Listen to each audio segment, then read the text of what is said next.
welcome to the January 12th, 2026 meeting of the Carver School Committee. I'll say that again. Hello, everyone. Welcome to the January 12th, 2026 meeting of the Carver School Committee. If everyone could please join us in the Pledge of Allegiance.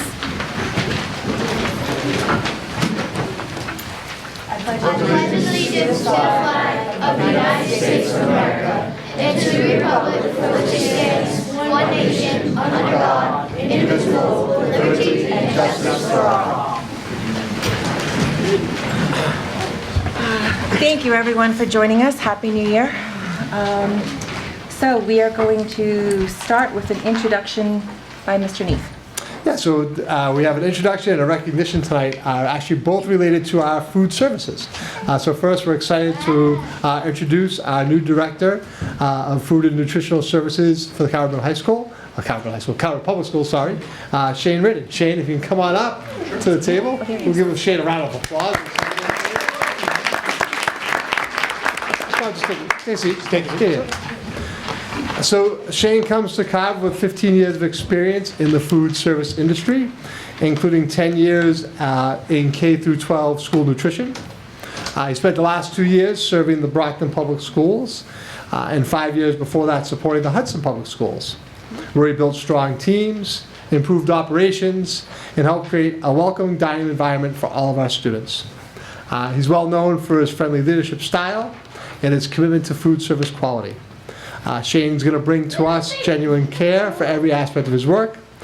He lives in Lakeville, so he's local with his wife and 3 daughters. And we're excited about having Shane here in Carver as our new Director of Food Services for the Carver Public Schools. So Shane, we'd just like to take a moment to welcome you and introduce you to the school committee. I don't know if you have any thoughts or anything you'd like to add about being here in Carver. I just want to say thank you to everyone. Everyone's been very welcoming and helpful to get me started. I've only been here a little over a week, but so far, everyone's been very helpful and getting to know everyone, and it's been going great. It's just a shame. We're excited. Mr. Griffin, I don't know if you want to add anything on, or? No, we're fortunate to have Shane and the experience that he brings, and we're excited to see the new things that he'll develop with our food service program as well. Awesome. Excellent. Welcome. Thank you for joining us tonight. All right, thanks, Shane. Thank you. And a little bit related to food services and culinary, this year we had a new club for a short period of time. It was the Grade 5 Culinary Creations Club. And we have the members of the club here this evening, or some of the members of the club. And we also have the 2, Sarah Goldstein, our nurses, and Vera Birkenbein, who work with the club.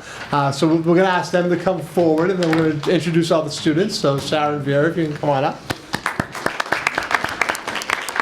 And then I know we don't have a room for everybody necessarily at the table, but I'd love to have the students come forward. And I'm gonna introduce everybody. Well, I was gonna have you come forward when I called your name. How was that? Sorry, I didn't give that direction. Right? So Joseph Ballou, if you're here, Cameron Burney, Julia Oliveira, Declan Kelly, Brendan Kelly, Addison Labby, Anthony Chardy, Sebastian Stetson, Braden Landry, Weston Betters, Nick Chickering, and Matt Richardson. So these are our members of our Carver Creations Culinary Club. And Ms. Berkeline and Ms. Goldstein have a presentation for us to tell us a little bit about what they did. Excellent. Welcome. Just give me a second, let me share this out for those who might be watching at home.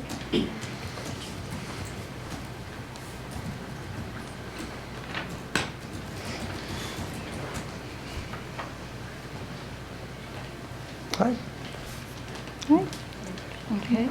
Well, this program was through a grant that was funded by, it was a school health initiative funded by a grant, and we were very excited to collaborate with food services on this project. So Teresa Bernazaro was really helpful to work with and helped us come up with some of the ideas for the weekly themes that we had, and then Chef Portelance from the middle high school joined us as our special guest for the final session. And so Culinary Creations, it's a 6-week program that we're offering 5th grade students. We're focusing on health, wellness, also teamwork, creativity, The students work in small groups to create their own recipes based on some guidelines that we provide. They do taste testing, they rate their creations, they give their recipes names, and then for the smoothies, they got to make their own recipes, and they were featured in the Try It Tuesday at lunch, and the kids all in the school got to try the 2 different smoothies and vote on the best one. I think they both actually won. Both the smoothies were great, and everybody loved them. In each group, we give different roles. So there's a scribe, a compliance manager, time tracker, presenter, photographer, and ingredients manager. So what motivated you to go for this grant and offer this opportunity to our students? What made you think this? Well, you know, we're always trying to promote healthy lifestyles and making good choices.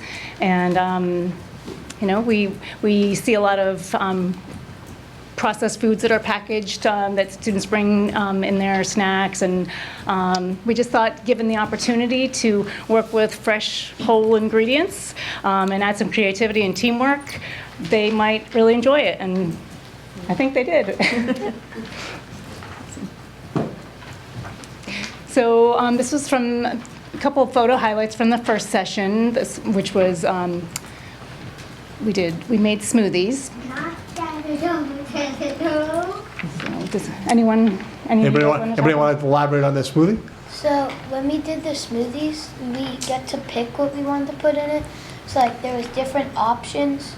So you could, I forget what the options were, but like there were there's a variety of different fruits, and then there's like 2 different vegetables, and then ours turned out pretty good. Ours was the power up. Yeah, like peanut butter and So cinnamon. that was the one that was purple. And what did you put in it? Peanut butter, cinnamon, lettuce. Was it kale? What? Was it kale? Did you do the kale or spinach? We did spinach. Blueberries, bananas, I think some strawberries. Anybody else want to share what was in their smoothie? Go, Brennan.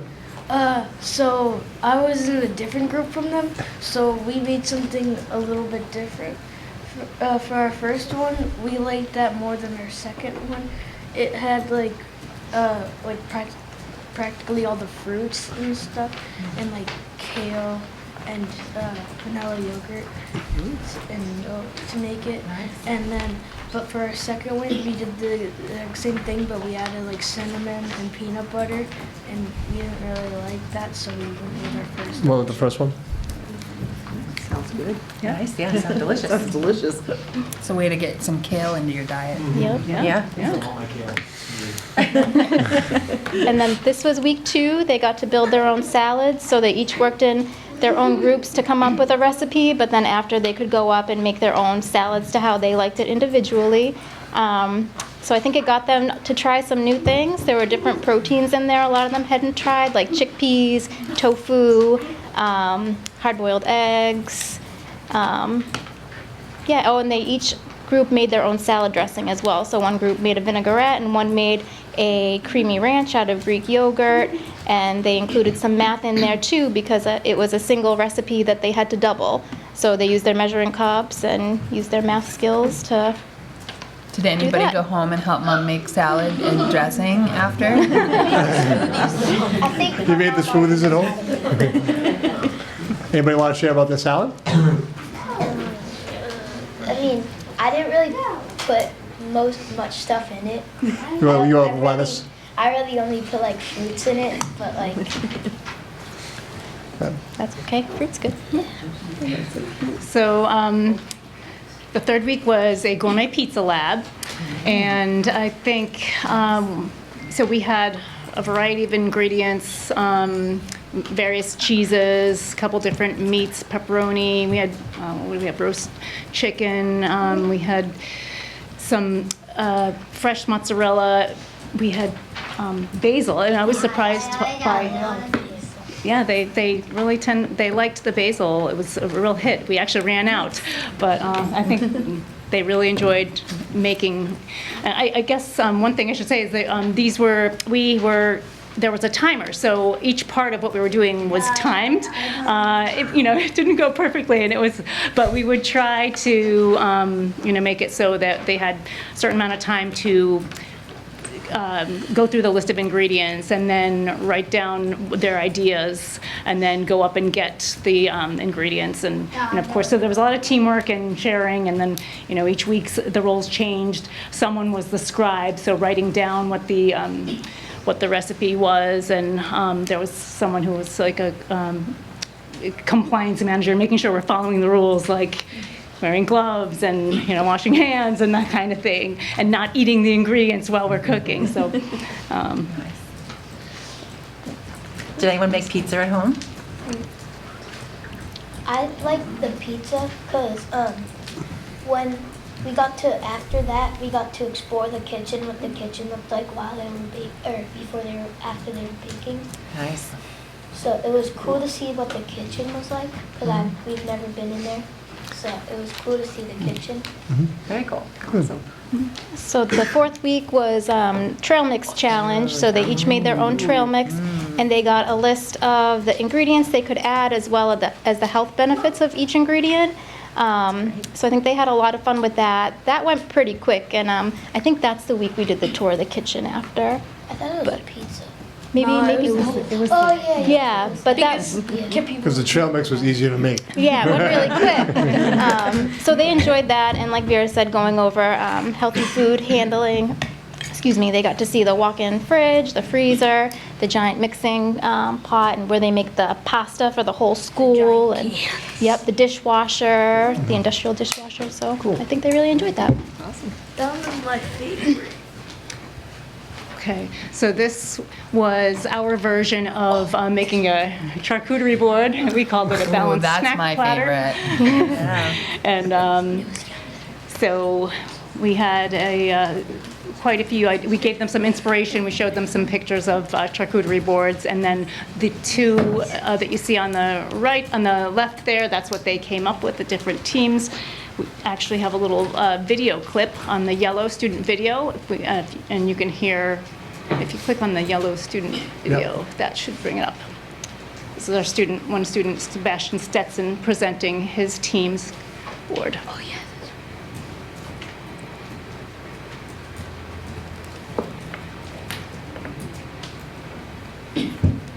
No sound. Oh, video. Is there no sound? There it is.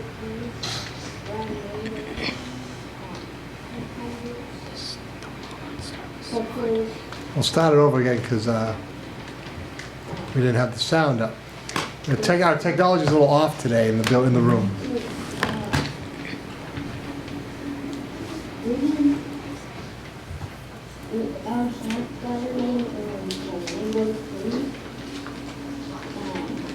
We have strawberries, cheddar cheese, fried mayonnaise, cucumbers, pretzels,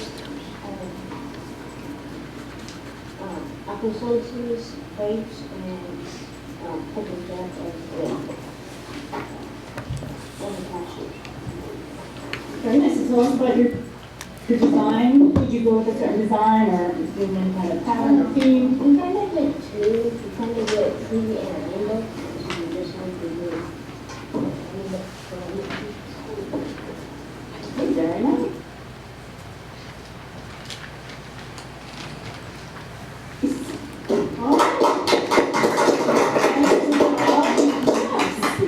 Okay, I love all the teamwork. You guys did a very nice job.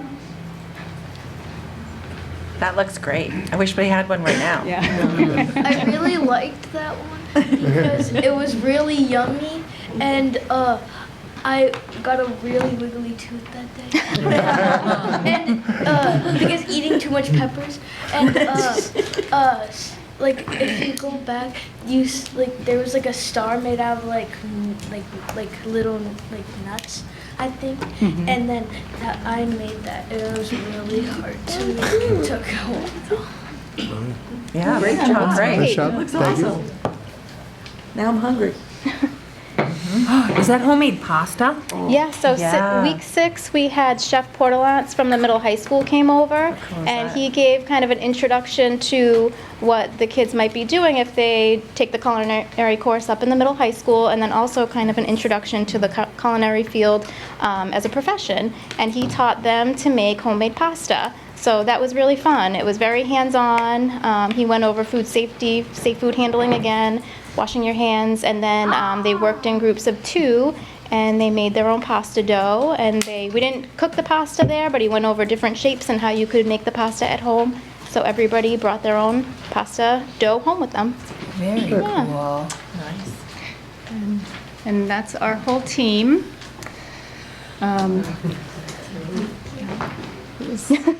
It was a lot of fun, and we kind of wish the program could have gone on longer. We did also incorporate a few. We tried to incorporate some sessions where we talked about things. Just started the conversation about how to read a food label, healthy food choices, what was a healthy food versus what wasn't a healthy food.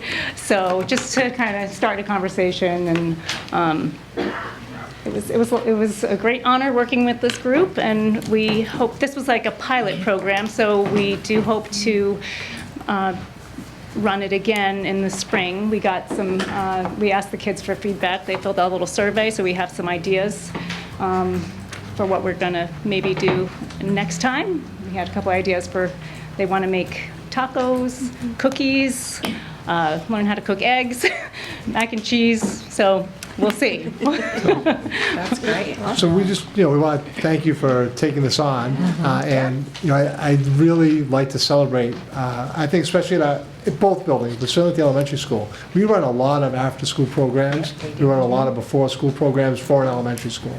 I would say as much as anybody on the South Shore. And there's always creative, new, interesting things happening. So I thank you for taking this on and giving the experience to our students. Students, I thank you for being here tonight. I want to recognize you for being part of the team. And hopefully it was a great, enjoyable experience for you and something that you would maybe give you a little passion for culinary. Did anyone have like a super favorite week? I liked all the weeks. Like, it was all just like fun to make stuff. Like, even if you didn't eat it, it was still fun to make it. But my favorite week was the smoothie week, because we got to try multiple different ones. She got like 3 different servings of it. Nice. And And now did anyone, wait, you tell me your favorite week first, and then I'll My ask my favorite next was question. like the fruit platter which you got to like make a shape and stuff. It took skill and it was fun to make, and it was really yummy. Yeah, that's my favorite. Now, did anyone try a food that they hadn't tried before and end up really liking it? Oh, you didn't like it, but you tried it? It went down. Hey, you tried it. That's good. It's You good to try tried new it. things. Some you'll like, some you might not. Yeah, what was it that you tried? Dried pineapple. And you didn't like it? I like normal pineapple, but I don't like. I don't like cooked pineapple, but I like dried and like cold pineapple, so I get it. What did you try that you liked? yeah, pineapple. Oh, the pineapple. You didn't like it? Tried it but didn't like it? What did you guys think of the pasta from scratch? Yeah. It's a little different, huh? Do you like it? I don't know if they got. I don't Did think you they got to guys eat make that it? one. Did you bring guys it go? home Did and anyone make go it? home and make it? Did you guys cook it? I think Julia did. She's not here tonight, but she told me she did. So now you can be like, Mom, I got dinner. I'm on it, right? Right? Cam Bernie? One of the students sent a letter. Yeah, I Oh, didn't. we don't have to, okay. I have a question about the Try It Tuesdays. Is that on the grant itself, or do you do Try It Tuesdays regardless? The cafeteria That's does something it. food service runs. Right. So Yeah. So food you're just- service runs Try It Tuesdays, Yeah. and then they built that into it. Yeah. And it's That's how just, my daughter decided she didn't like broccoli or something. yeah, it's a collaboration, and we hope to, we're going to get the recipes into the newsletter, the family newsletter. We just haven't had a chance to clean everything up, but so that's forthcoming. And the kids are going to get a little recipe booklet of all the recipes that we made, so That's great. a little take-home souvenir. That's great. Thank you for taking this All right, on. thank you. Thanks for being here. Thank you.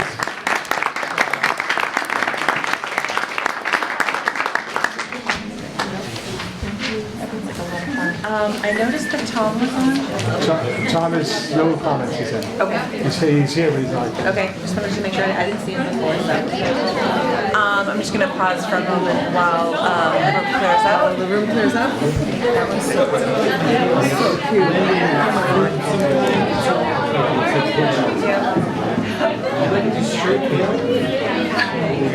I like kale chips. I do like Kale chips are good, yeah. I like earthy, earthy flavored things though. They're gonna be seasoned. Like I love a good beet, like a beet. Yeah. I think kale chip kind of has got that earthiness, that umami of a beet.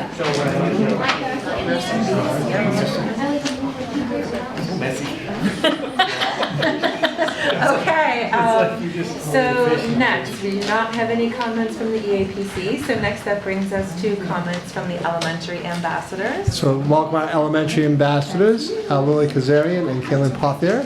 We're glad to have them come on up and share their presentation. Just give me a second to pull it up. Welcome. And I have to share it out with the audience at home.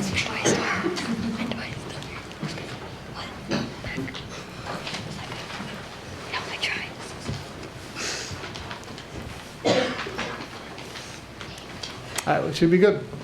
Welcome everybody, I'm Lily. And I'm Kaylin. We are student ambassadors from Carver Elementary School, and we want to share some of the great activities happening at our school. We had our winter concert in December with our chorus and band. I'm in both. I play trombone and sing in the chorus. I sing in chorus. My favorite song is Tendere. Do you want to see some of the moves that go with the song? Yes. Yes. Yeah, absolutely. Sorry. I think it's 5, 6, 7, 8.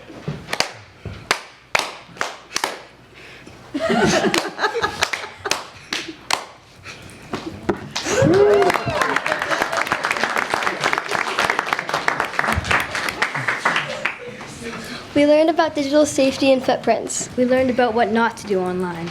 You have to be careful who you text and think before you communicate, and don't talk to people you haven't met.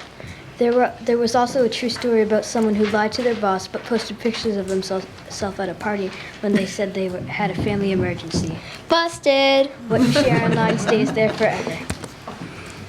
I went to Winter Wonderland and there were tons of donuts, and Santa and Mrs. Claus were there. I heard there was cookie decorations. But more importantly, donuts. Everyone likes donuts. Sounds like festive holiday fun.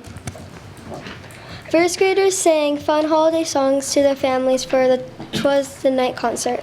They wore their pajamas to school and looked very comfortable. Families clapped and cheered for their kids. Songs from the Nutcracker and holiday music from different cultures performed.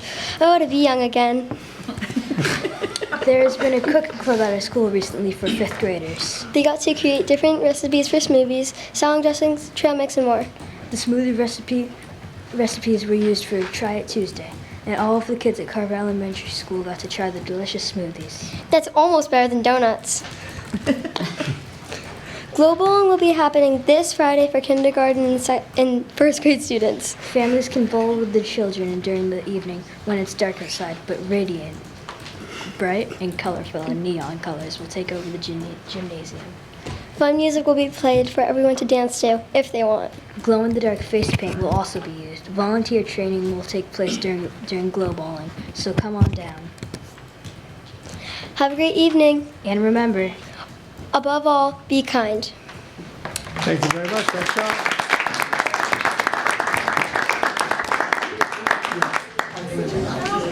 Yeah, that was great. Thank you so much for being here. We always love it when our elementary ambassadors visit us, so great job.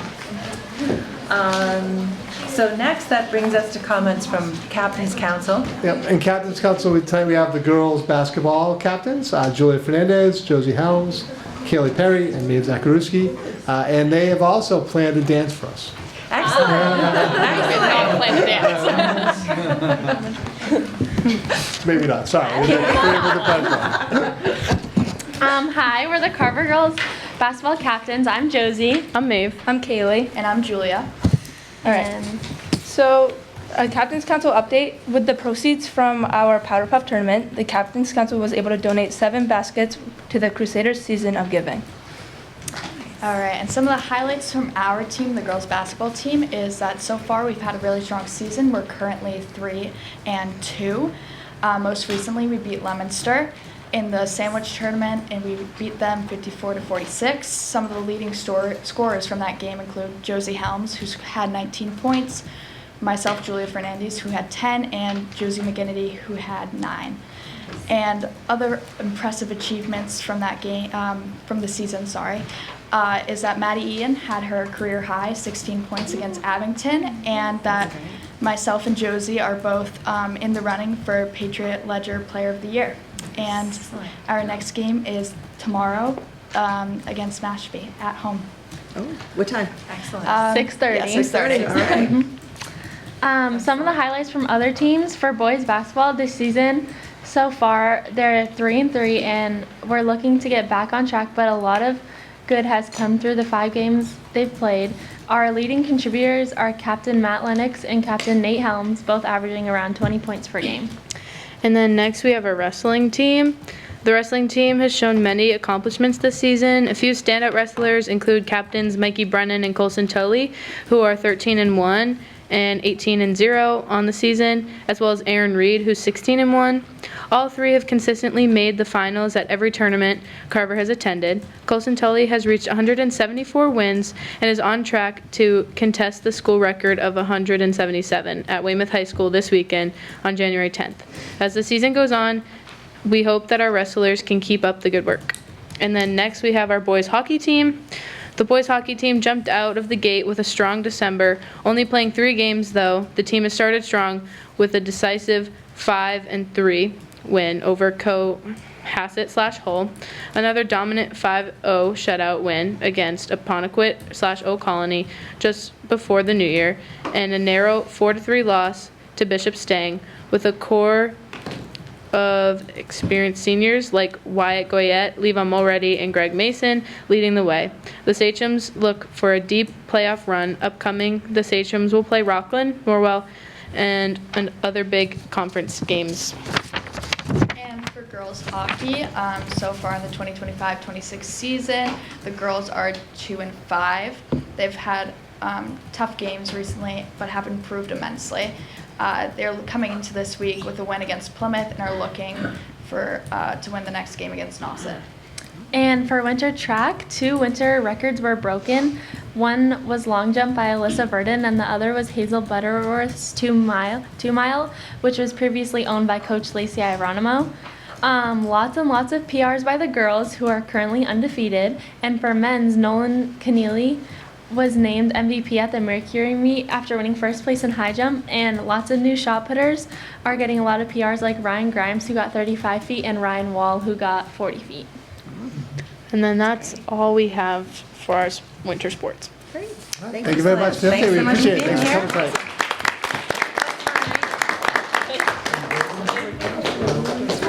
coming tonight. Okay, so next that brings us to comments from the general public. So if there's anyone here that would like to speak, you're more than welcome to. You can just come up to the table to be recognized. I don't think we have anyone online Besides Tom. So is anyone interested in speaking? Okay, seeing no movement to the mic and having no one online, we shall move on to our next agenda item, which is approval of minutes, and there are a number of them, so bear with us as we get through those. So we'll start with the joint meeting of the school committee with the select board, finance committee, and capital outlay from November 18th, 2025. Okay. I move that we approve the joint meeting of the school committee with the select board, finance committee, and capital outlay from November 18th, 2025. Second. We have a motion and a second. Is there any discussion? All those in favor? Aye. Okay, so next, do you want to take all of the open session minutes together? And No, then I'll we'll just the do them executive separately. session? We'll do them separately? Yeah, let's Okay. do them separately. Okay, so next we'll do the open session minutes from December 8th, 2025. Okay, I move that we approve the open session minutes from December 28th, 2025. Second. Okay, we have a motion and a second for the open session minutes for December 8th of 2025. Is there any discussion? All those in favor? Aye. Okay, and then next we have open session minutes for December 22nd, 2025. I move that we approve the open session minutes from December 22nd, 2025. Second. We have a motion and a second. Is there any discussion? All those in favor? Aye. And then that brings us to the executive session for December 22nd, 2025, not to be released. I move that we approve the executive session minutes from December 22nd, 2025, not to be released. Second. We have a motion and a second, and where these are executive session minutes, we're going to do a roll call vote. So Stephanie Clarity, aye. Kelly Nemi, aye. Katie Sullivan, aye. Jackie Lake, aye. Bill Cullum, aye. Thank you. Next, that brings us to the open session minutes for December 26, 2025. I move that we approve the minutes, the open session minutes from December 26th, 2025. Second. We have a motion and a second. Is there any discussion? All those in favor? Aye. And then that brings us to the executive session for December 26, 2025, not to be released. Again, we'll do a roll call vote. Okay. I move that we approve the executive session minutes from December 26th, 2025, not to be released.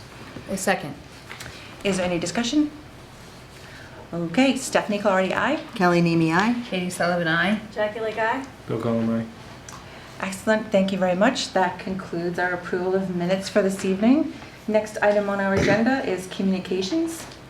Yeah, so we do have one communication for the community and the school committee this evening. There's an email in the background about a grant that actually John applied for some new Chromebooks. And it comes up later again on the agenda too, because it's part of financial update, because the school committee has to accept the grant. Yes. And we'll do that as part of our financial piece. So it's going to bring a little over 200 Chromebooks to the district, which obviously is going to help alleviate some costs. Absolutely. And so we're excited about that. I want to thank John for taking the opportunity. John, I don't know if you want to talk about the grant at all. No, it's my pleasure. It's a state grant from the Mass Tech Collaborative.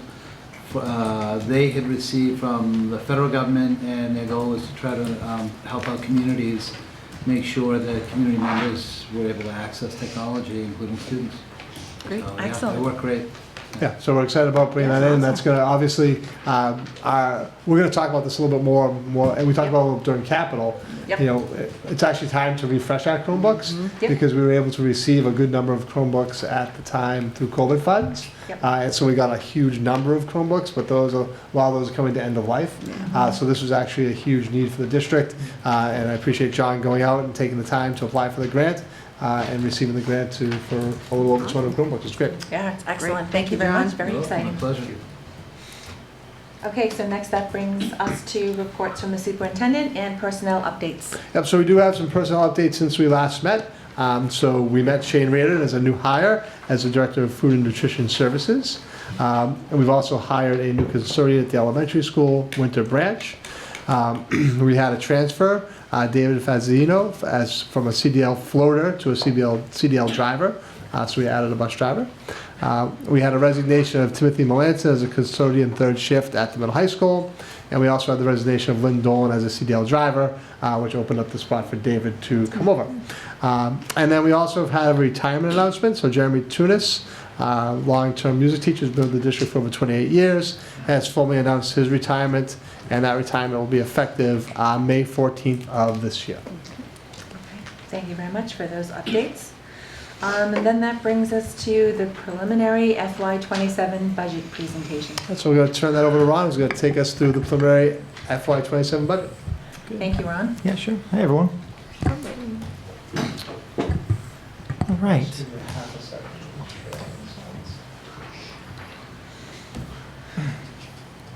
I usually look over here, so I'm going to kind of peek over at yours, I think. Now we're down, screw down the screen.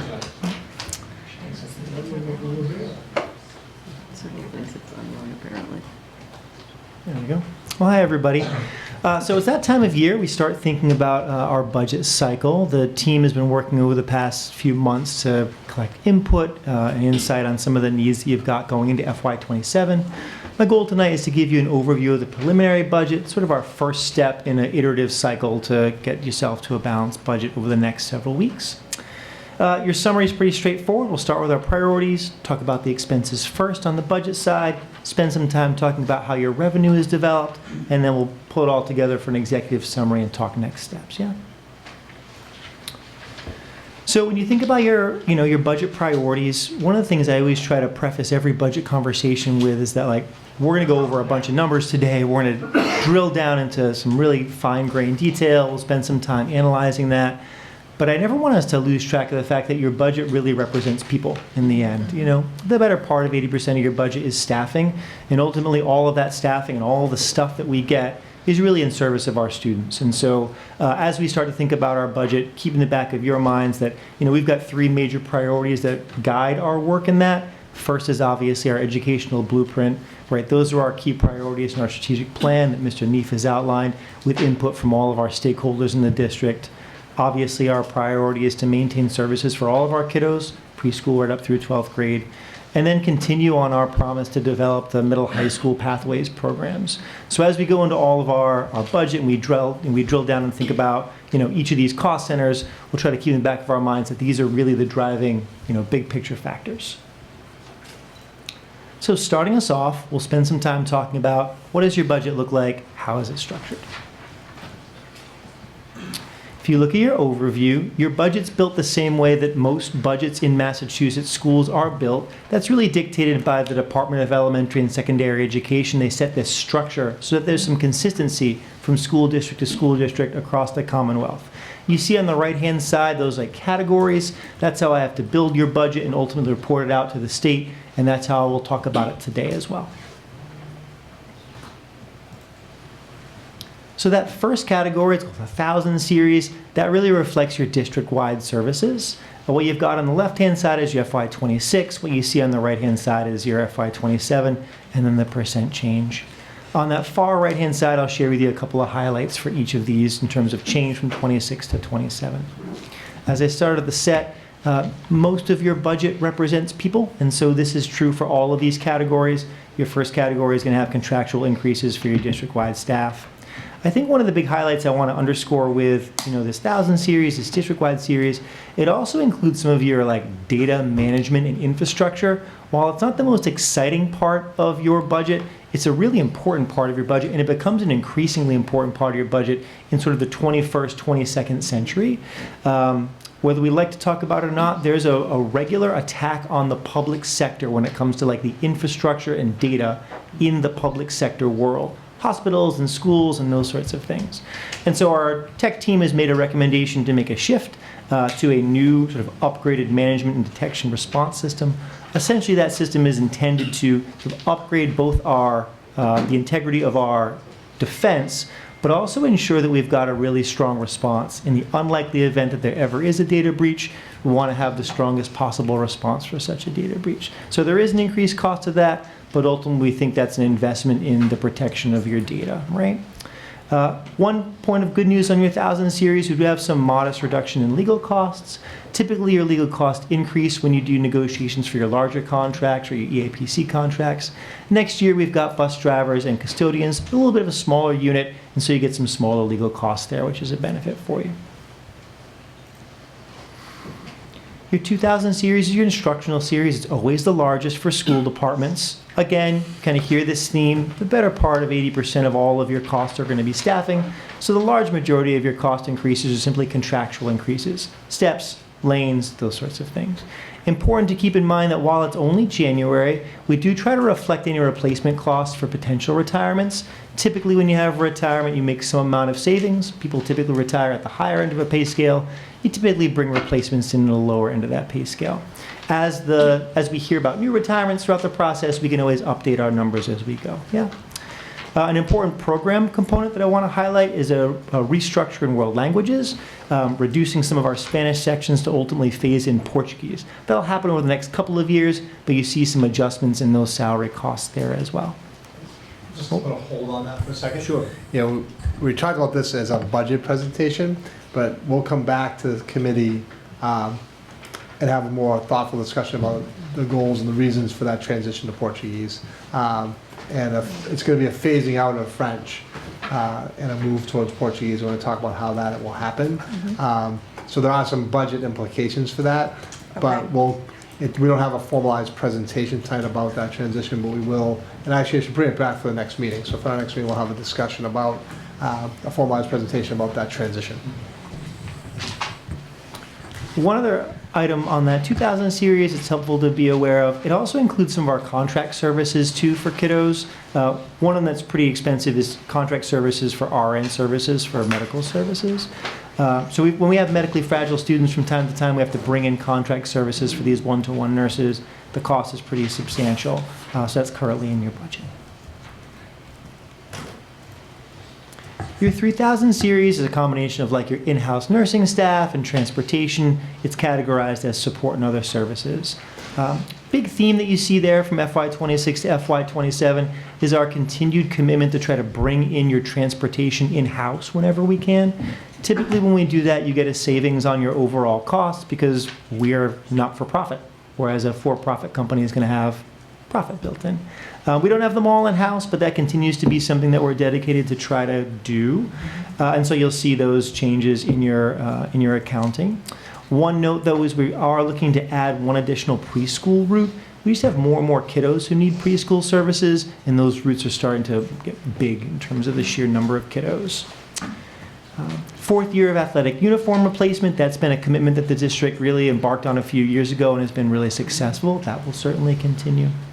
And then some additional costs for like medicine delegation, which is some new rules about how RX is ultimately delegated from nurses to kiddos.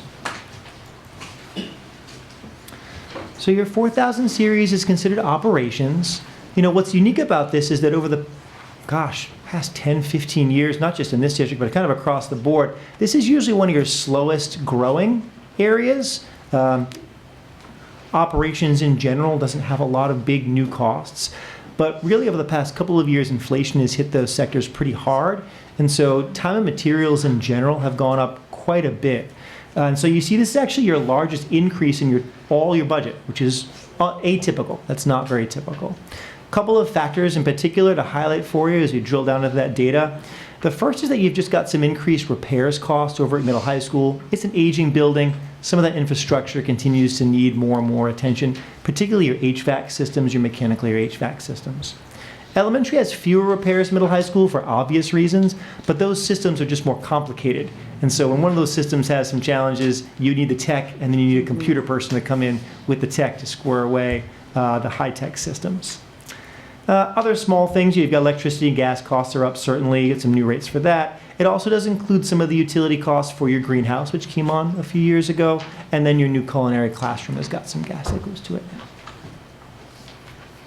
So that's probably the biggest surprise, I think, in terms of your cost increases. Your 5000 series, fixed costs and benefits, that is exclusive of health insurance. Your main driver there is liability insurance. That's currently projected at 7.5. That's across the entire town of Carver. This month is typically when we start to refine that figure. So that's a conservative figure at this time. Same is true with Medicare. You do expect to have some early retirement costs. That's typical as we've started to see more and more employees looking at retirement. As I mentioned at the start, all of these numbers represent people. And so you do see some savings. Many years ago now, Carver and Plymouth were one regional district. You have grandfathered in employees who used to be part of that entity and have health insurance costs. But as they age, they pass away and those costs get reduced. So that's just an interesting, again, sort of like poignant example of the fact like these numbers represent human beings, right? Your 9000 series, I think, is really a point of celebration from a budgetary perspective. This whole group we've been working together now for a few years, and I'm sure you remember the past couple of years, your special education out-of-district tuitions here in Carver and across the Commonwealth have just been through the roof, both in terms of the number of kiddos who need services, but also in terms of the actual tuition that is being charged. You may remember a couple of years back, OSD, the state, for simplicity's sake, allowed us to make a 14% increase in the rate, never mind the number of kiddos. And that's true for all school districts. So anyway, we've sort of felt a real big increase over the past few years in this cost center. And I'm really happy to report, I think it's a testament to the work that our special education team has been doing, that this is the first time in a few years you're seeing a decrease in the total cost of special education out of district. Right, so that's not all of special education, but just the tuitions that we have to pay for when a kiddo has needs that are far greater. They exceed what we can provide here in Carver. And in those cases, those kiddos have to either go out to a collaborative or a private school in those cases, and the cost can be really substantial. So the next item shows you a little bit more detail about that. A little context for it. That middle bullet, I think, is the one to keep in the back of your mind. So this already reflects what the state has pre-approved for a rate for these private schools, which is about 3%. So even with a 3% increase in the tuition rate, you're still seeing a negative 1% in the total amount that Carver schools are projected to pay for special education out-of-district tuitions. And again, I think that's just a huge win, both for an educational perspective for kiddos, finding services here in Carver, but certainly from a budgetary perspective as well. That's been one of your biggest cost drivers over the past few years. Yeah. I have a bit of a drill down analysis here because I'm kind of a nerd for this stuff, so bear with me. But I think this is really sort of helpful to illustrate what I'm talking about when it comes to the special education out-of-district costs. On that right-hand side, you see 2 points of data. Those blue bars are the total amount that you're spending in special education out-of-district costs. Not all of SPED, not the in-house stuff, just tuition's out, right? So you can see that spike after the pandemic. I mean, it went through the roof here and across the Commonwealth. In FY27's budget, you see that modest decrease, but it's really that orange line that's important for you. And that represents your total enrollment of students going out of your district to collaboratives and to private schools.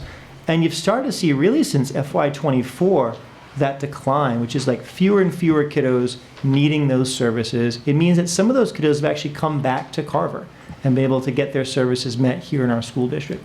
Good for those kiddos to be in your community, great from a budgetary perspective because typically locally we can provide those services at a lower rate to the taxpayer than some of these private institutions. Yeah.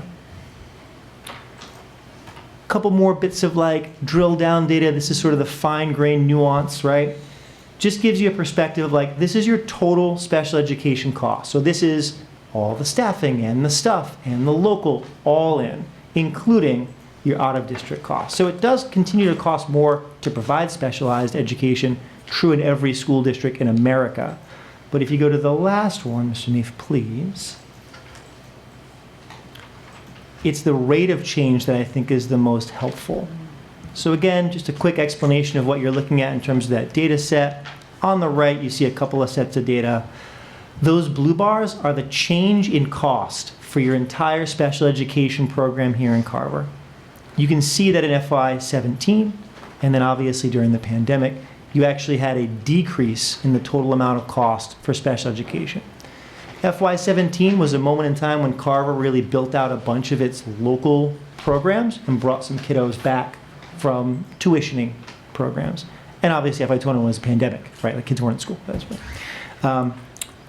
You can see going from 24, 25, 26, 27, that while your costs are still increasing, the rate of change is really slowing down. And again, as you think about the big picture of Carver Public Schools programming and the cost to provide those programs, special education, and in particular special education out of district costs, have been a big driver for you. So from a budgetary perspective, I see this as a really big win, and we hope to continue that in the next couple of years as well. So that was sort of this combination of like really high level executive summary as well, the drill down. Your takeaway I think here is there are two things to kind of keep in the back of your mind. The first, FY27, your total operating cost is just about 29 million all in. That's a difference of about 4.6% from FY26 to 27. We'll keep that in the back of our mind as we go and talk about revenue in a moment. To give you a sense of sort of how that looks, right? Those are all those different categories you see organized in that pie chart. The better part of 90% of your total budget is direct services to kiddos. And then you've got operations and maintenance at about 7, admin at about 3. That last bullet, again, I think is the one to continue to underscore with us, which is you've previously had, the better part of 10% or so of your total costs being dedicated to the special education out of district. It's down a percentage point, which is good. Pre-pandemic, it was at 8, so we still have a ways to go. Yeah. I'm going to pause for a moment. That gives you, this combination of, again, executive level as well as some drill down questions, something you want to spend more time on.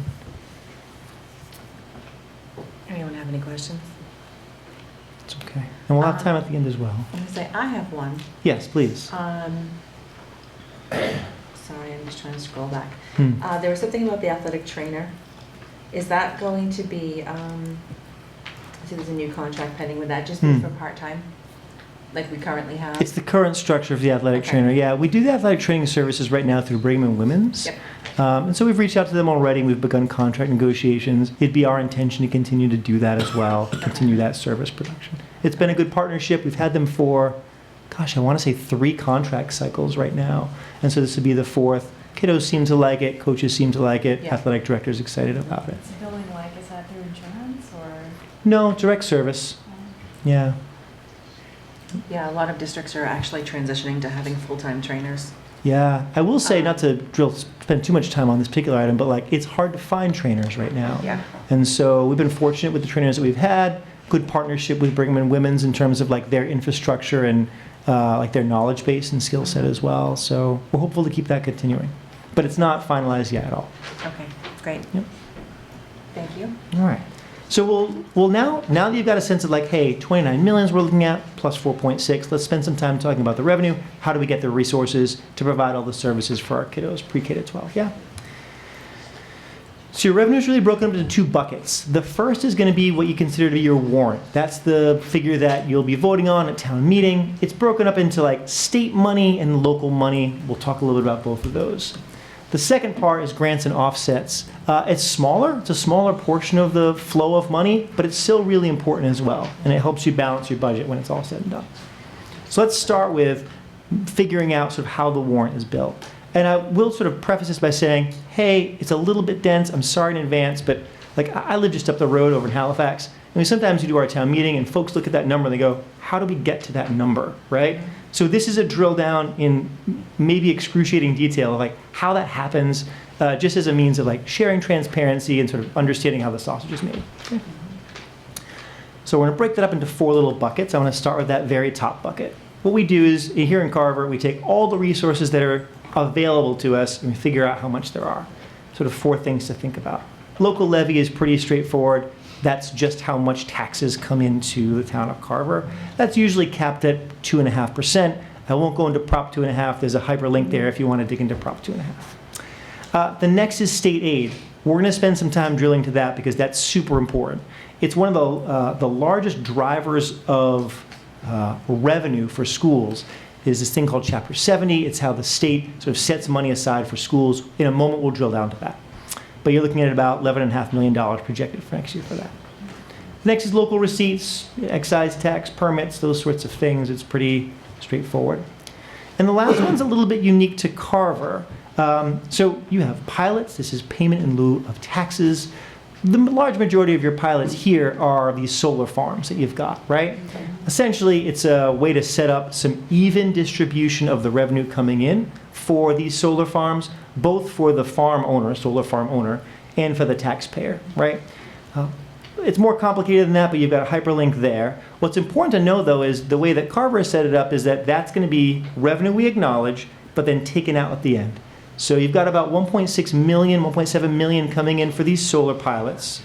The revenue comes in, but it's going to be ultimately excluded from the revenue that you can use to operate your budgets, to pay for kindergarten teachers and firefighters and policemen and like all those things. And that's like a local policy structure, sort of unique to Carver. It includes the battery storage. So. Battery storage as well. That includes that coming on the Please. That includes the battery storage. Thank you. I buried the lead. Yes, thank you on that. That's the largest. That's the largest portion of yep. the less new pilots is the battery storage. So. Absolutely. So anyway, they take all those resources, they back out the pilots, battery storage is that a good example, and all in you're sitting at like 52.9 million all together.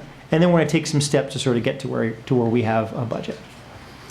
Before we get there, I want to just spend a moment on Chapter 70 because I talked about state aid. Hey, for most communities, Carver is no exception, the biggest part of your state aid is actually this thing called Chapter 70, which is just resources from the state dedicated to schools. The way they structure, the state structures Chapter 70, is they figure out about how much money you should spend per pupil, and then they multiply it by the number of students. And if you have a lot of students, you get more money, and if you have fewer students, you get less money, right? A couple of years back, the state approved this law called the Student Opportunity Act, SOA for short, And that was really this shot in the arm, an increase in how Chapter 70 was going to be adjudicated, given out. But it really only increases money if your enrollment is either increasing or flat. And so as you can see, I've got some data here for Carver from 1996 to 2025. Your enrollment's been declining, as has been true for about 2/3 of school districts in the entire Commonwealth. So if you go to the next one, please, Mr. Neve. What that does for you, and again, the large majority of schools in the Commonwealth, is it's starting to create this gap that's growing between the amount of money the state is going to give you, which is essentially flat. You get this thing called minimum aid, we'll talk about that in a second, and the amount of money a local community has to pay to support its schools. So in that orange, you can see the actual local contribution to like support buying all the paper and the pens and pay the electricity and all the salaries. And then in the blue is just Chapter 70, right? That's that state aid that the state gives you. But because your enrollment is either flat or declining, in Carver's case it's declining, you get what's called minimum aid. And that's the state's way of saying we don't want to take money away, but it does mean you only get a very small portion of money per student increasing each year. And that's ranged from about $30 to $150 per pupil. But it doesn't keep up with inflation, never mind, contracts and those sorts of things as well. So that's a big sort of flag when we think about state aid. And there's some discussion at the state level about, hey, should we rethink how Chapter 70 works? 2/3 of the communities are feeling jammed up about this growing gap between local contributions versus the state contribution. Yeah? Okay, so that gives you like your total revenue. The next thing is we talk at Carver, we talk about what's called fixed liabilities. Essentially what Carver does is say, hey, look, there's some things that all the departments really have a part in. Things like snow and ice operations. While we don't do snow and ice operations, we need the snow and ice to be removed so we can have school, right? Health insurance and all of these things that you see listed here are things that everyone really benefits from, so everyone's going to contribute to. So we calculate all of those up, and we're going to back those out of the total amount. One that's super important to keep in the back of your minds that we're going to learn more about in the next month or so is your health insurance cost. As we talked about, I want to say 2 meetings ago, that's really been in flux right now. Costs are through the roof. Revenue is not keeping up with that. So the projection you see there, about $6.5 million, may change at some point. We don't know that. If that number goes up, that means you have higher fixed costs. It means you'll have less total money for all the operating budgets. So if you think about revenue sort of question marks, the first I'd say is like pilots. That's a big, unique thing for Carver. The second, though, is like what's going to happen with health insurance. We want to get some answers there. Yeah. So anyway, right now, snapshot, fixed liabilities, $14.6 million. Ron, do we know when the health insurance projections will come in? They're in draft. Yeah. The town has typically used February 1 as the line in the sand. Yeah. And so if we continue with that as our line in the sand, that would be our snapshot. Okay. Given the unique circumstances that you're in, I don't know if that will continue to be the case. Okay. So I want to be plain with you that it has been February 1. It may be different this year. Okay. When you look at how we calculate the operating revenue, then we take that 52.9, that's the total amount. We back out those fixed costs and we say, hey, look, you've got $38.3 million to run your whole town, to pay all the people you need to pay, buy all the stuff you need to buy. The select board sets by policy that the amount gets split into essentially 2 buckets, which will be our last slide. Select board policy is that you've got about 68% of that total amount left over that will go to your school department, and the balance will go over to general government. All in, that gives you about $26.2 million. It represents a 3.1% increase in funding. Right? That number, $26,189,550, that's the warrant. That's what you'll see. That'll be the figure that you see for your school department in the end. I know that was a little long-winded, but I just think it's helpful for people to understand, like, that's how you get to that figure. Right? Questions on that before we do the next one, which is much easier? I'm just curious. I saw the other night the select board reinforced the split or voted to keep it as it was rather than change it. And I'm just curious if that's a sign of trouble ahead as far as what they're going to look to do in the future years. I would say I can't speak to what they would think about in the future years, but I would say we're really fortunate we have a good relationship with, our town administrator, our finance director, and we're appreciative that like our voice is part of that collective process to develop, the budget projections each year. And so we've sat in those conversations over the summer and talked about financial policy and those sorts of things, and just advocated like this split has been working, right, for everybody. And so we think consistency is helpful. I do think I believe it's the third year with that split. So it had been changed, but this is the third consecutive year with that split. We were involved in the conversations. They invited Ron and I to actually attend the meeting. I saw, yeah. Yeah, so we went to the meeting and just said, have you guys been involved in that discussion? So certainly we're going to eventually say here that there's a shortfall, right? I've already seen the numbers that what the projected revenue from the town is not going to match what the school district needs as a budget. But we weren't necessarily making an advocacy point to change the split to make that work, because ultimately then that would be less money for town services, fire, police, and all those things. The town, so we were supportive and been involved in the discussion of maintaining the split where it is, and we think long term there's a value in the consistency of maintaining that split. Yeah. So I don't. In terms of future, I don't know what. I can't comment on that either. No. I've never seen them actually come back and say, let's talk about this again after we've already decided. And yeah, they were having some discussions as the board. My understanding of the select board's discussions was they thought it might be a good thing going forward to reaffirm the split each year instead of voting at once and maintaining it. But I can't speak to why or what that predicts. I would just add, I feel like I'd just add to that would be, and I think we've heard that from some of our folks working on the policy work. I think, Chairman Townsend mentions a couple of times that like consistency is one of the most important things when you think about finance, right? We're all about the long game in finance, really, and so that consistency is helpful for planning. That consistency ensures that you're not sort of riding some wave up and down, whether you're a school department or a fire department or a police department. That's good for everybody. Okay. All right, so that's the big chunk of your revenue, right? That's on the warrant. That's your warrant figure. We'll take a couple minutes and talk a little bit about like your grants, which are grants and offsets. Those are your revenue supporters. Less substantial, but still really important. We're going to start with annual funding, a little bit about annual funding. This fluctuates year to year, but typically you can expect this revenue to be around. This is not something that typically goes away. If you go to the next one, Mr. Neef, please. We'll talk a little bit about a couple of these. School choice is one that every year, April or May, this committee takes a look at your school choice enrollment, either affirms to continue with school choice or declines school choice and can change the grades and those sorts of things. Ultimately, your school choice revenue helps offset that decline in enrollment that you saw from whatever it was, 96 to today, right, over 20 years or so. And you're looking at the better part of $400,000 of annual revenue that comes in. That goes directly to offset teacher salaries in your school district and has been sort of ameliorating that, reduction in total revenue. Circuit breaker is the other big one. I want to take a minute to underscore this with you all.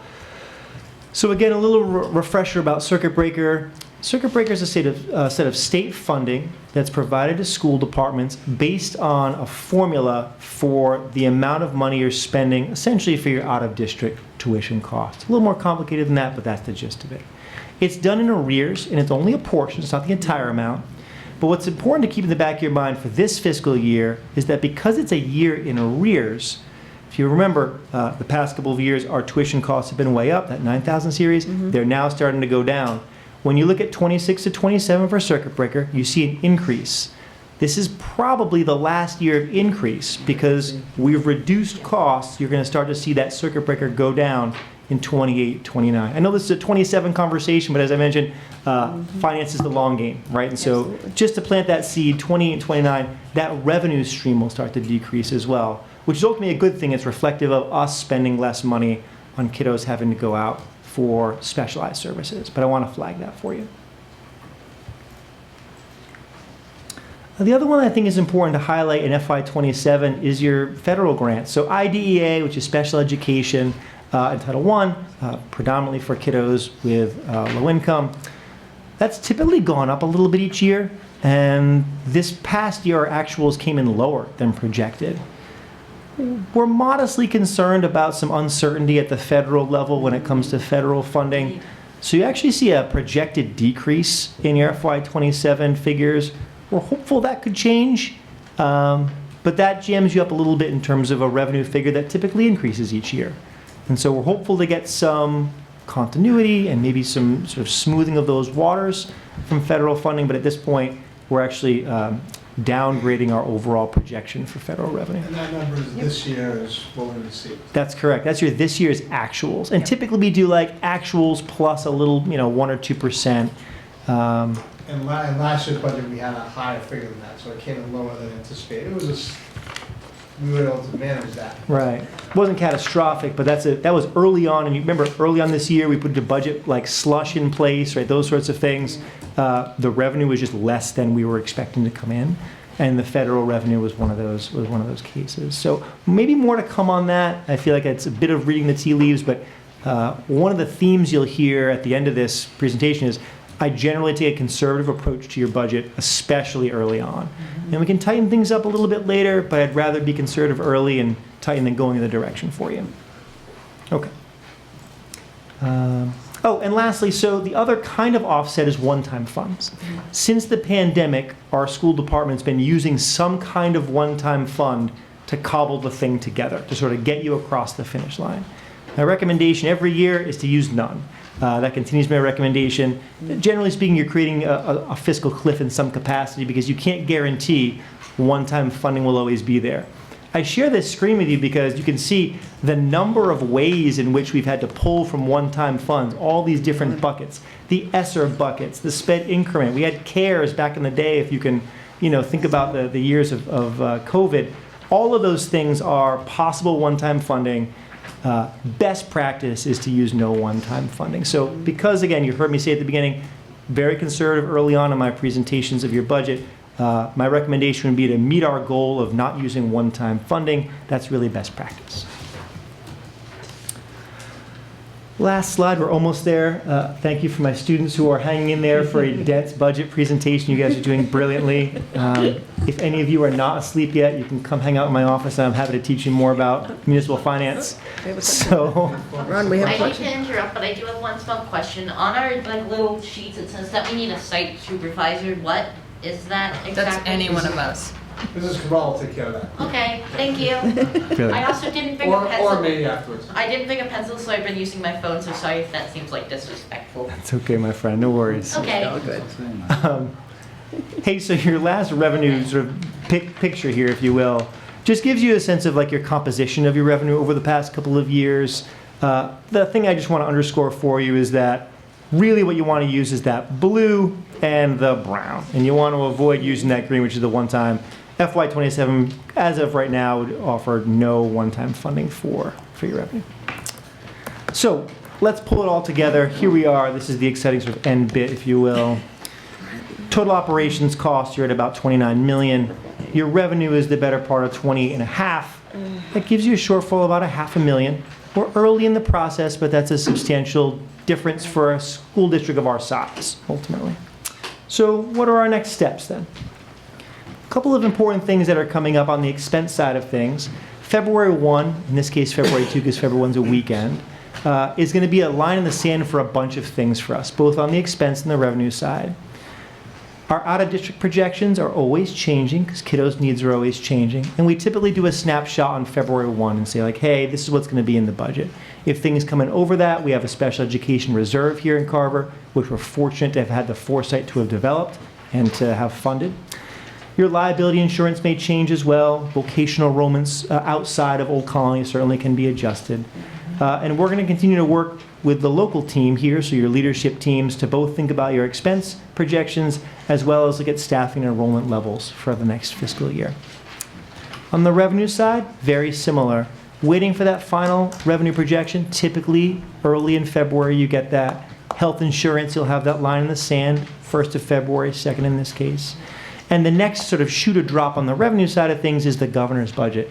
That typically comes out at the end of January. We've been a little bit behind year to year, but we're hopeful to see that figure come in with some supportive numbers, especially as you're looking at the news.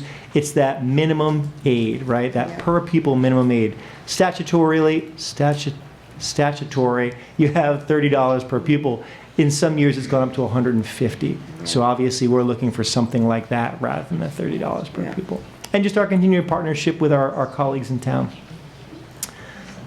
Next steps in terms of your calendar. February 2, our plan will be to develop a balanced budget for you, sort of pulling in all those levers you talked about, expense and revenue.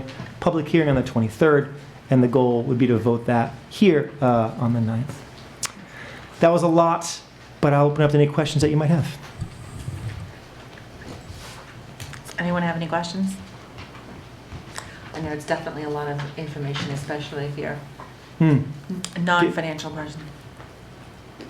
Give it a read, and if you have other questions between then and call me, email, swing by. Happy to answer the questions too. No, there was some questions on the line items, but I think we can wait until you're a little further down the road. Right, yeah. And if you have questions, give a call. Happy to chat more about it too. Yeah. For sure. Okay. I, for one, given I'm an accountant, appreciate the level of detail that you go into this and the manner in which you present it so that you can make it very easy for those who are not in the financial realm to understand what it is that we're looking at. It's complicated. There's many factors, and I greatly appreciate the effort that you put into putting that together for us. Thank you.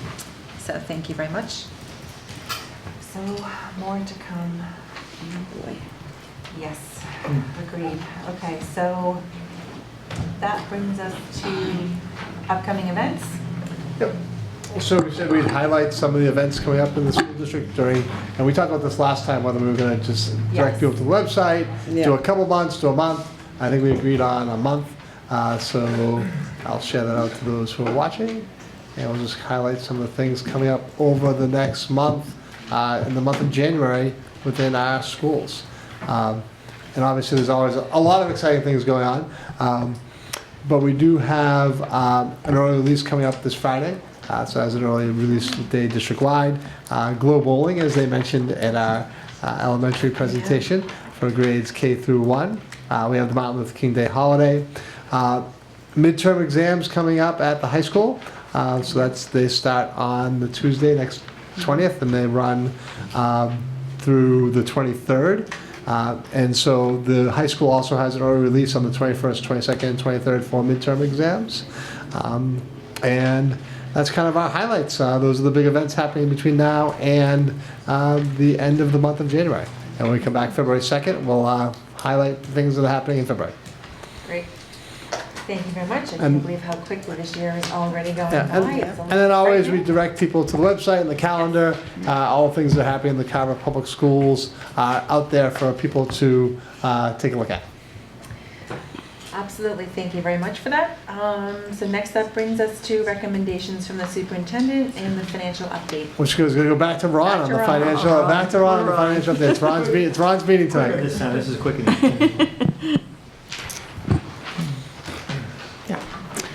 Yeah, so a couple of quick highlights for you from education finance, the world of education finance. I'll start briefly in Washington. Actually, there was a meeting at the State House here that highlighted a change that we've talked about briefly in that One Big Beautiful Bill Act that affects Massachusetts revenue pretty dramatically. So Jeff Snyder at the State House sort of gave an overview when he talked a little bit about revenue. He's our state's revenue commissioner. He's estimating that about $664 million has been lost in Massachusetts revenue due to some federal tax law changes. And I mention that only because, again, the governor is going to start to be putting together a budget and going to have to find a way to either replace that $600 and change million or not spend it in some capacity. So more to sort of think about as the state budget comes our way. On Beacon Hill, again, you hear a little bit about that revenue hearing, a couple things to keep in the back of our minds. So over the past couple of months, there's been a little bit of talk around the state budget and what ultimately the state would have to do to finish out this fiscal year, FY26. There had been some talks around 9C cuts. Secretary Gorskowitz confirmed that ultimately with the current revenue projections of the state, there would not need to be 9C cuts, which I think is really great news. and that the November numbers came in a little bit better than the DOR benchmark. Also some good news. So that's helpful in the mix as we think about what's coming our way with the state. Despite some of that good news, there's been a bunch of districts here in the South Shore that have really been struggling with finances across the board. Again, it's budget season, so pick up any local newspaper or however you get your local news. I've got a couple of examples there hyperlinked for you. I share that with you because the large majority of the school districts that have been facing substantial budget gaps are the same kinds of districts as Carver that only get minimum aid when it comes to the state funding, right? So that really serves as like the backdrop for the state's reevaluation of Chapter 70. We talked about that a few meetings ago. I've underscored it there for you, but more to come potentially on a funding formula change. And I can add on that a little bit. There's actually a meeting today from Mass Association of School Superintendents, and the meeting was actually focused on the graduation requirements. So they were taking some points of advocacy around the graduation requirements, but what they ended up tying into that was saying that, you know, MASS at least is going to take on advocacy around this Chapter 70 issue. And they tied it back to the new graduation requirements by saying, you know, this is going to cost money. Whatever change happens, whatever the final recommendations are for the new graduation requirements, there's probably going to be a cost associated with that. And that there are a lot of districts already struggling throughout the state of Mass. You know, a lot of people are right now projecting some sort of deficit in their budget. So we just presented a budget that says we're a little less than almost $500,000 short. And so that's not only here, it's happening in many places. And then say now the state's looking at additional costs through these new graduation requirements. And for the first time I heard the group publicly advocating, maybe we need to look at the Chapter 70 formula. So I do think there's going to be some movement. Because originally that formula was established through the Ed Reform Act in 1993. You know, it's 33 years old. And things have changed a lot in the last 33 years on how, you know, a lot of factors, whether it's demographics or, you know, population changes, all those types of things. And certainly the SOA, the Student Opportunity Act, gave a refresh and pumped some money into Chapter 70. But we've talked about many times over the last couple of years how there's a lot of districts that aren't receiving that benefit. So I do think there is going to be a push. Now, certainly, anything on Chapter 70 reform is going to take a period of time. It's not going to be solved for the FY27 budget, most likely the FY28 or the FY29 budget. The Student Opportunity Act I think they began that commission in 2015, and it wasn't passed until 2019, and they didn't even start to implement, I think, until 2020 or 21. I forget the exact 21. So, you know, that was a 6-year process to do that Student Opportunity Act piece. So I think, but I guess the committee should know that, you know, groups are starting to take on that advocacy piece of looking at Chapter 70 and having it be different. And I think, you know, this could be some benefit for Carver in the future for that. But certainly isn't going to help us for FY27. Right. Nope, That's a good point. unfortunately. Yeah, so that just gives you a little snapshot of ed finance across the board. And then we've got a couple of grants for you. The first, as you know, Mr. Neef mentioned, the grant that Mr. Mills put forward to be awarded 201 Chromebooks with some related software there. This is not a financial grant directly, it's an equipment grant. So it's an estimated value of about $50,000. We have to get the final set spec list of the equipment to arrive. But our request of the committee would be to vote to accept that so we can move forward with accepting this equipment. And do you want to do them separate? Yeah, we can do them separate, but we can say what the three things Sure. that need to improve on. Sure. And then the second one is a private grant. This is a small private donation, $80.50. It is anonymous. It comes from this Arthur J. Gallagher company, which is an insurance company, but from an anonymous person. My inclination is that that's like an employer match that happens at the end of the year, sometimes for donations, right? So we are fortunate to this anonymous donation, and we'd request your approval of that. And then lastly, just the end of quarter two warrants, payroll, and expenses. I move to approve the FY26 warrants as reviewed this evening. I second. We have a motion and a second. Is there any discussion? All those in favor? Aye. I move to accept the grant of 201 Chromebooks from the Massachusetts Broadband Institute's Connected and Online Program. I second. We have a motion and a second. Is there any discussion? All those in favor? Aye. Again, thank you. Thank you, John. And I move to accept the private donation of $80.50 by the Arthur J. Gallagher Company. A second. We have a motion and a second. Is there any discussion? All those in favor? Aye. That's all. Thank you to that anonymous donor. Every penny counts. Take every time. Okay, so next that brings us to federal reimbursement for foster care transportation. Just trying to take some pressure off of Ron, though. He might need to assist me here a little bit. So we've actually found out within the past month that the federal government is now going to begin to allow the district to be partially reimbursed for foster care transportation. So this is going to be a new mechanism, which is exciting for us. This year, currently, we're only eligible for $700 in reimbursement. But that's really a celebration, because actually right now, the Transportation Department and Ron have done a great job of bringing all of our transportation in-house. So we're not using outside vendors right now, which we've talked about in the past, some of the extreme costs of using outside vendors.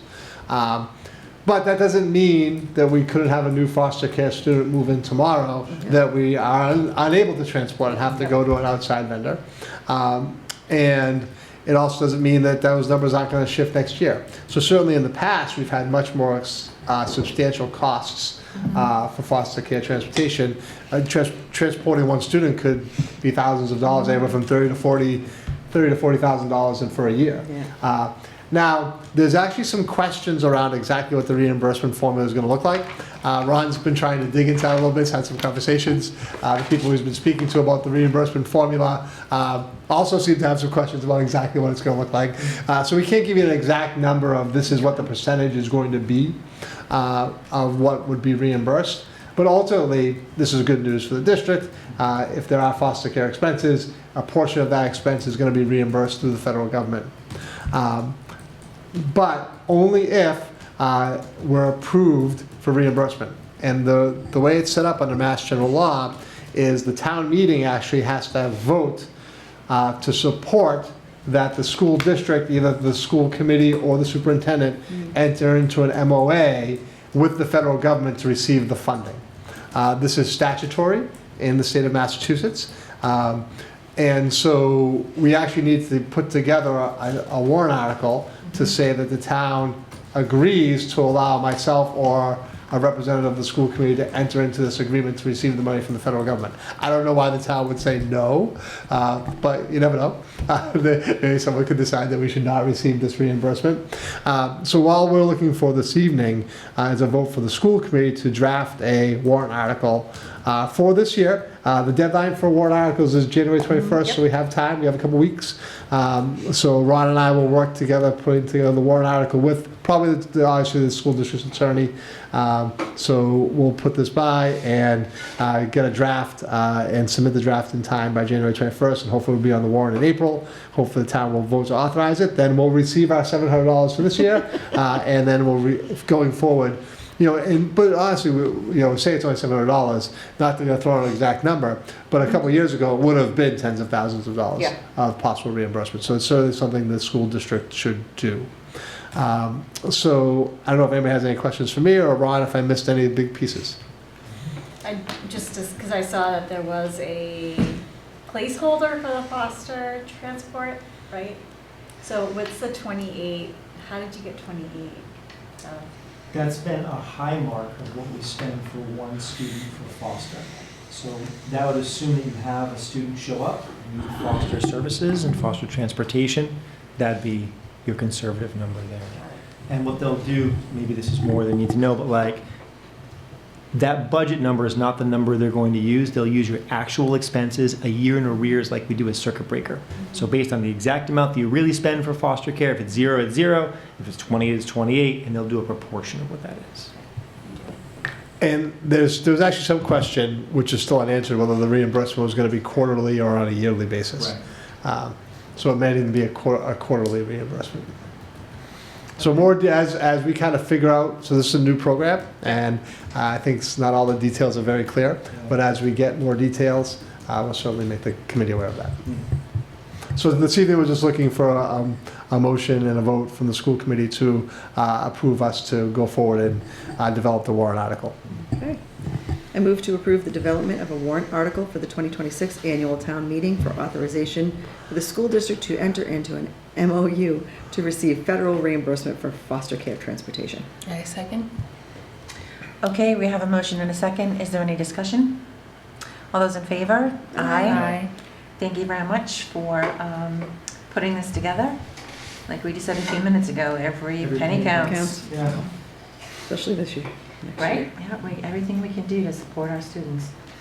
Okay, so next that brings us to disposition of materials. So there are a couple items that we'd recommend be deemed as surplus. These items have been determined to no longer be useful for their respective departments. If they're voted as surplus, we'll attempt to sell them first. If we're unable to sell them, we'll attempt to donate them. If we're unable to donate them, then they'll be trashed. So really the big thing is, and Ron might want to talk about this one a little bit, is the car, the 2010 Dodge Caravan, and then just a set of 12 conference room chairs from the history department. But I don't know if you want to touch on the van a little bit. Yeah, just quickly on the chairs, I'll be plain with you. There's not going to be any people who want to buy these. Yeah, These are they look pretty rough. Yeah, I expect no buyers in the chairs. So a little bit about the van quickly. That happens from time to time where you're going to have turnover with your vehicles. This one was unanticipated though. It's predominantly from body rot for the vehicle itself. We had our mechanic. Some of you met our mechanic on one of our walkthroughs a year or so ago. Take a look at it. You try to weld some of it together. Ultimately, you're welding rust to rust at a certain point. You said, look, it's just not going to be safe to drive. So from our perspective, our proposal here would be to deem it surplus, certainly. We wouldn't feel comfortable trying to sell it on the market, so we wouldn't want us to deem it unsafe and then sell it to someone else to try to drive it around after we just said it was unsafe. But one strategy we were interested in doing, if you would deem it surplus, is to reach out to our colleagues in the vocational space. They usually, if they have an automotive program, would want to take a vehicle that may not only be drivable, but could be used for practicing repairs in all the other areas of that vehicle. A good way to help education around the Commonwealth anyway. Continue the usage of that vehicle in a way that's still safe for everyone. So that would be our strategy with that, just to be plain about the vehicle. Excellent. Thank you very much for that information. Any questions about what we're looking to have deemed as surplus? Nope. Nope. All right, I move that we deem the 2010 Dodge Caravan and the 12 conference room chairs as surplus. I second. We have a motion and a second. Is there any further discussion? All those in favor? Aye. Thank you very much. And that brings us to reports from the school committee. Does anyone have anything that they would like to report out? I know, other than usual, typical me. No? Okay, so very quickly, this past weekend I attended the presidential retreat for the Massachusetts Association of School Committees president for 2026, who is Mrs. Denise Hurst. So it was great to meet with the new executive board. As everyone knows, I was nominated and successfully appointed to be the vice president for 2026. So my role with MASC will continue to evolve and grow, which is a wonderful thing, which gives me an opportunity to meet with more colleagues across the Commonwealth and bring back best practices to Carver. So there'll be some information forthcoming from some things that we discussed over the weekend. It was also great to have an opportunity to welcome new chairs from across the Commonwealth. There are lots of good things on the horizon, and at the end of January, beginning of February, I will be traveling to DC with a contingent of school committee members, some of our executive board, and some other division chairs for MASC to attend the leadership conference, and then the Advocacy Institute. So the Advocacy Institute includes a visit to Capitol Hill, where we will be advocating for IDEA, Title I, E-rate, some of the federal funded programs that could be in jeopardy, as well as preparing for our Day on the Hill, which is going to be, I believe, March 30th. So it's a little earlier this year. So we're also... I did not know that. Yeah, I just found out this weekend, so we're in the process of prepping for that as well. So there will be a lot of focused advocacy around funding needs for education across the Commonwealth and across the nation. So I am sure I will learn some amazing things while I am in DC, and I will also bring those back to the committee. And then there is also a program that I just signed up for that is surrounding AI. It's an opportunity to become an AI Smart certified person for the National AI Academy in partnership with NSBA. So that's something that I'm going to be starting as well. So if there's any information coming back from that, or if it seems like it's something, right now it's open on a pilot basis for e-boards in school committees and school boards from across the country. So if it opens up to the next level, I will certainly share it with the committee in case anyone else is interested in participating in that. So lots of learning ahead to start off the new year, and Happy New Year to everyone. Please continue to not pass the school buses. It would be greatly appreciated.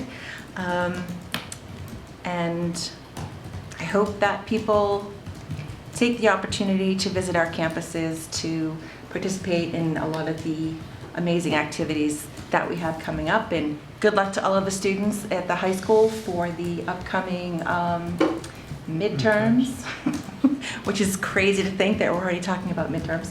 But happy January. Does anyone have anything they'd like to add? Okay. If someone would like to make a motion to adjourn, that would be fabulous. I move that we adjourn the January 12th, 2026 school committee meeting. Second. We have a motion and a second. Is there any discussion? Hearing none. All those in favor? Aye.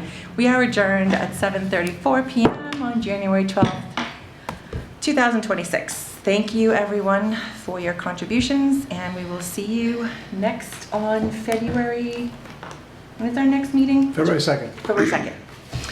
Thank you very much.